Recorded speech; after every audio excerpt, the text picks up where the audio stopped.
Le briquet.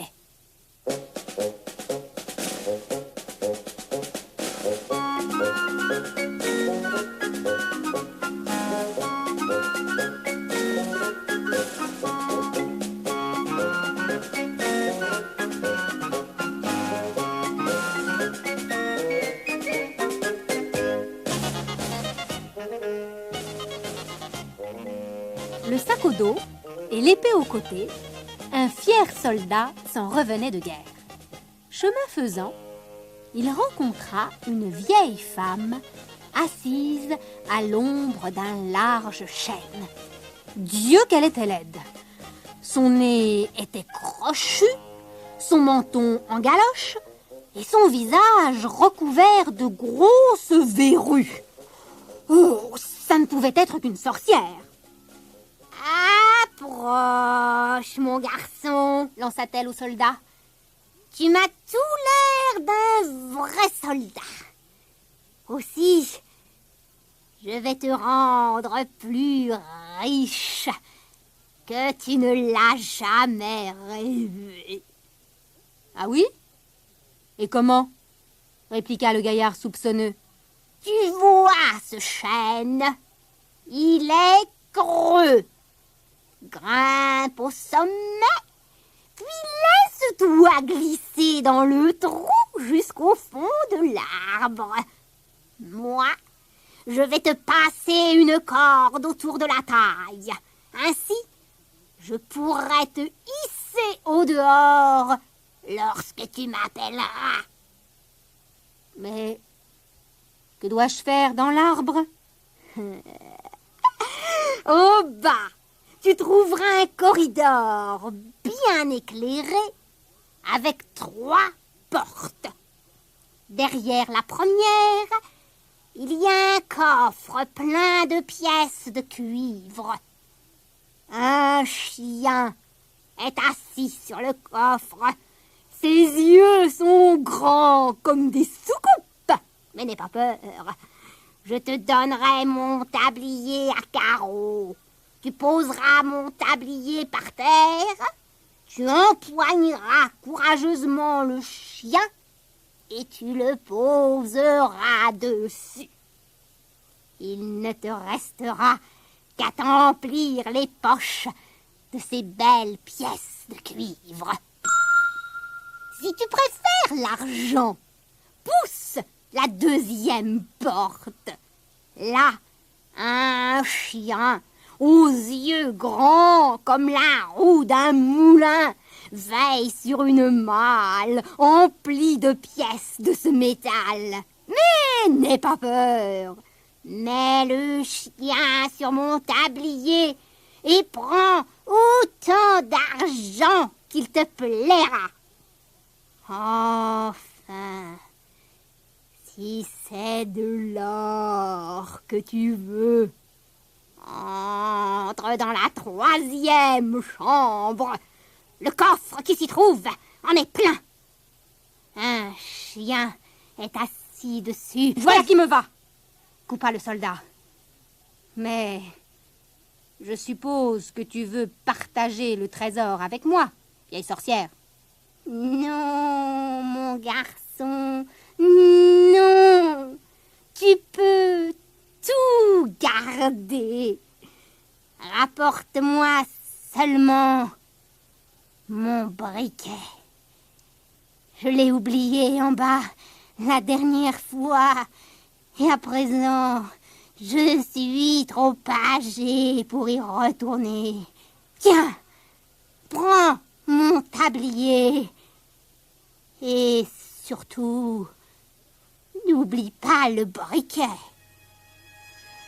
Le soldat grimpa à l'arbre, se laissa glisser par le trou et se trouva, comme l'avait dit la sorcière, dans un grand corridor éclairé par 100 lampes. Doucement, il ouvrit la première porte. Il vit la malle et le chien. « Ah, tu as de beaux yeux !» lança le soldat au chien tandis qu'il le plaçait sur le tablier. Puis, il se remplit les poches de pièces de cuivre, referma la caisse, replaça l'animal dessus et s'enfuit vers la deuxième chambre. Ne me regarde pas ainsi, dit-il au chien, tu vas avoir mal aux yeux. Et il déposa le chien sur le tablier. Le deuxième coffre regorgeait d'argent. Le soldat jeta toutes ses pièces de cuivre et bourra ses poches et son sac de pièces d'argent. Enfin, il poussa la dernière porte. Ce chien avait des yeux aussi grands que des tours. De sa vie, l'homme n'avait vu pareil animal. Mais il se ressaisit aussitôt, comme les fois précédentes. Il mit le tablier au sol, s'empara de l'animal et le posa dessus en lui murmurant « Sage, sage, oui, toi aussi, tu es un gentil toutou. » Il ne lui restait plus qu'à soulever le couvercle de la malle. Ciel! Que d'or! Le soldat n'en croyait pas ses yeux. Il avait là de quoi s'acheter toute la ville, tous les chevaux et tous les châteaux du pays. Oh oui, il y en avait de l'or. Sans perdre une seconde, notre bonhomme jeta toutes ses pièces d'argent et remplit d'or ses poches, son sac, sa casquette et ses bottes. Oh, c'est à peine s'il pouvait encore marcher. Mais il était riche. Il rassembla une dernière fois ses forces pour remettre le chien à sa place, puis il ramassa le fameux briquet qui traînait par terre et le glissa sous son chapeau. Il n'aurait pu le mettre ailleurs tant il était bourré d'or des pieds à la tête. La sorcière le hissa hors du trou. « Donne-moi mon briquet !» s'écria-t-elle. Oh, « Attends un peu !» répondit le soldat. « Je veux d'abord savoir pourquoi tu y tiens tant. Allons, dis-moi ton secret. » « Ça ne te regarde pas. Tu as eu ton or. Rends-moi mon briquet, suffit. Ou tu me révèles ton secret, ou je garde le briquet. »« Jamais! Jamais! Jamais !» La sorcière était rouge de colère. Le soldat tira son sabre et lui coupa la tête. Puis il se rendit à la ville la plus proche. C'était une belle ville. Il entra dans la meilleure auberge et demanda la plus belle chambre. Grâce à l'or de la sorcière, il était l'homme le plus riche de la cité. Il pouvait tout s'offrir, les plus beaux habits et les plus grandes fêtes, les plus belles maisons et les plats les plus fins. C'était vraiment un grand seigneur. Il ne manquait jamais d'aider ceux qui étaient dans le besoin. Mais il y avait une chose, et une seule, que son argent ne pouvait lui permettre. Entrevoir, ne serait-ce qu'une fois, la ravissante fille du roi. Nul n'était autorisé à la voir depuis le jour où une diseuse de bonne aventure lui avait prédit qu'un simple soldat deviendrait son mari. « Un simple soldat ?» avait crié le roi. « Je préfère encore qu'elle n'ait point d'époux !» Et il avait enfermé la princesse dans le palais. « Oh, un simple soldat !» soupirait la reine. « Les soldats sont si sales, si rustres. Ils ne savent que gaspiller leur argent. Mais souvenez-vous de ce riche soldat, arrivé ici voilà un an, les poches pleines d'argent. Il n'a déjà plus un sou. » Et c'était vrai. Notre gaillard venait de dépenser sa dernière pièce. Il avait dû s'installer dans une mansarde sans même avoir de quoi acheter une chandelle. La nuit était froide et obscure, et il essayait en vain de se réchauffer lorsqu'il se souvint du briquet. Oui, sa petite flamme le réchaufferait. Aussitôt, il le sortit de la poche de son vieil uniforme. Jamais il ne s'en était servi. Il frotta doucement la pierre. La mèche s'enflamma. Brusquement, dans l'obscurité, deux yeux se mirent à luire. Deux yeux grands comme des soucoupes. Et oui, le croirez-vous? Là, devant lui, se tenait le premier chien qui lui demanda « Monseigneur, que voulez-vous » qu'est-ce que cela » s'exclama le soldat. « Oh, voilà un drôle de briquet. Je peux demander tout ce que je veux. Apporte-moi les pièces de cuivre, celles dont je n'ai pas voulu. » Dès que le soldat eut fini de parler, le chien lui lécha la main et s'élança hors de la chambre. Quelques instants après, il était de retour, portant dans sa gueule un grand sac de pièces de cuivre. Alors le soldat frotta une nouvelle fois le briquet, le second chien apparut et disparut à son tour pour revenir avec un sac plein de pièces d'argent. Le soldat frotta le briquet et le troisième chien arriva. Il ne pouvait pas rentrer dans la chambre tant il était grand. « Oh, vous m'avez rendu la fortune » dit le soldat. « Mais à quoi me sert l'argent sans le bonheur? Si je pouvais voir la princesse, ne fût-ce qu'un instant. » À ces mots, le troisième chien partit au galop et revint bien vite, portant la princesse endormie sur son dos.